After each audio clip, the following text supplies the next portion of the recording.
Hello all of you, store series में आपका स्वागत है। आज का टॉपिक है इन्वर्ट रजिस्टर। इन्वर्ट रजिस्टर क्या होता है, उसमें बेसिकली क्या ऑपरेशंस किए जाते हैं, उसमें क्या कॉलम वगैरह होते हैं, बिल का एंट्री कैसे होता है, उन सब के बारे में आज डिस्कस किया जाएगा। तो invert register basically invert register उसे कहते हैं कि जो भी मटेरियल आता है उसका बिल होता है, बिल का एंट्री जिस रजिस्टर में किया जाता है उसको इन्वर्ट रजिस्टर कहते हैं। INWARD invert register. Material in हो रहा है, कंपनी में मटेरियल आ रहा है, उसका एंट्री किया जाता है, उसका पूरा डिटेल लिखा जाता है। तो इन्वर्ट रजिस्टर में बहुत सारे कॉलम्स होते हैं, जिन कॉलम्स के माध्यम से हम मटेरियल जो बिल होता है उसका पूरा डिस्क्रिप्शन लिखते हैं, तो जिससे कि इन फ्यूचर डेट काम आए और भविष्य में हम उसको पास्ट में भविष्य में कभी भी देखना हो तो देख सके और बिल का प्रोसेसिंग कर सके। तो इन्वर्ट रजिस्टर में बहुत सारे कॉलम्स आते हैं। अलग अलग कंपनी के द्वारा विभिन्न प्रकार के इन्वर्ट रजिस्टर का डिज़ाइनिंग किया जाता है। तो बेसिकली जो मेन कॉलम होते हैं वो इस प्रकार होते हैं। उसमें पहला कॉलम होता है इन्वर्ट नंबर। इन्वर्ट नंबर होता है कि स्टोर में जो रजिस्टर होता है इन्वर्ट का, उसका मतलब जो भी मटेरियल आता है क्रम वाइज तो इन्वर्ट नंबर दिया जाता है, उसी इन्वर्ट नंबर में उसको एंट्री किया जाता है। तो पहला होता है इन्वर्ट नंबर। उसके बाद होता है इन्वर्ट डेट, मटेरियल किस डेट को इन्वर्ट किया गया उसका होता है इन्वर्ट डेट। उसके बाद होता है gate entry number and gate entry date. Gate entry number से तात्पर्य है कि मटेरियल सिक्योरिटी गेट पे आता है तो सिक्योरिटी वालों के पास भी एक इन्वर्ट होता है, तो उन्होंने कौन सा गेट एंट्री नंबर से उसको एंट्री किया है और डेट, तो gate entry number and gate entry date यहाँ स्टोर इन्वर्ट में भी मेंशन किया जाएगा। उसके बाद होता है नेम ऑफ सप्लायर और नेम ऑफ वेंडर।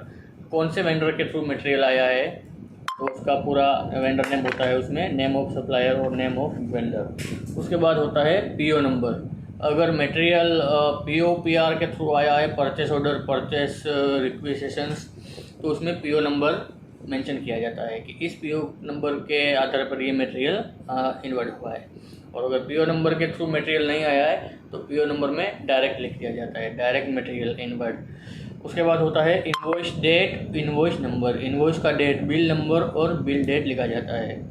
उसके बाद होता है मटेरियल डिस्क्रिप्शन। मटेरियल का डिस्क्रिप्शन लिखा जाता है, मटेरियल का नाम, कौन सा ब्रांड का मटेरियल है, क्या है मटेरियल है, उसका नाम वगैरह उसमें लिखा जाता है मटेरियल डिस्क्रिप्शन में।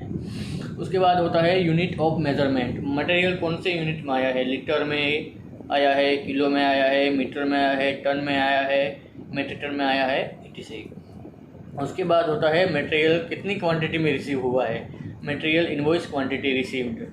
उसके बाद मटेरियल इनवॉइस क्वांटिटी रिसीव, मतलब मटेरियल कौन सी कितनी क्वांटिटी में आया है, किलो में आया तो कितने किलो आया है, मीटर में आया तो कितना मीटर आया है, अगर टन में आया है तो कितना टन आया है, उसका क्वांटिटी का मेजर किया जाता है।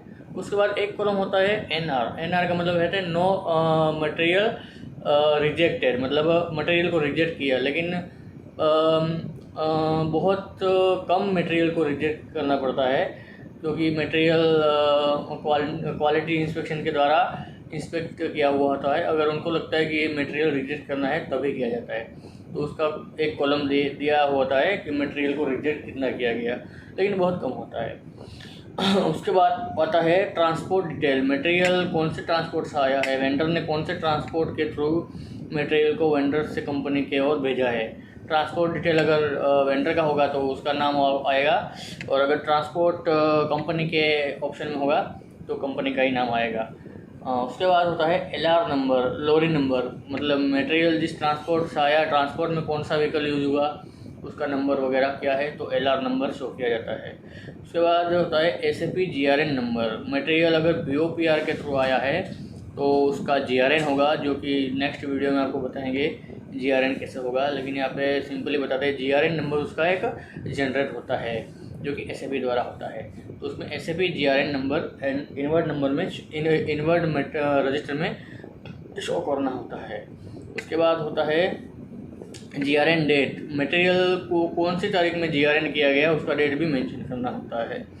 उसके बाद ऑप्शन आता है टोटल वैल्यू। मटेरियल का टोटल वैल्यू क्या है, डिस्काउंट काट के या डिस्काउंट नहीं काट के जो भी होगा वो GRN वैल्यू, टोटल वैल्यू उसको लिखा जाता है।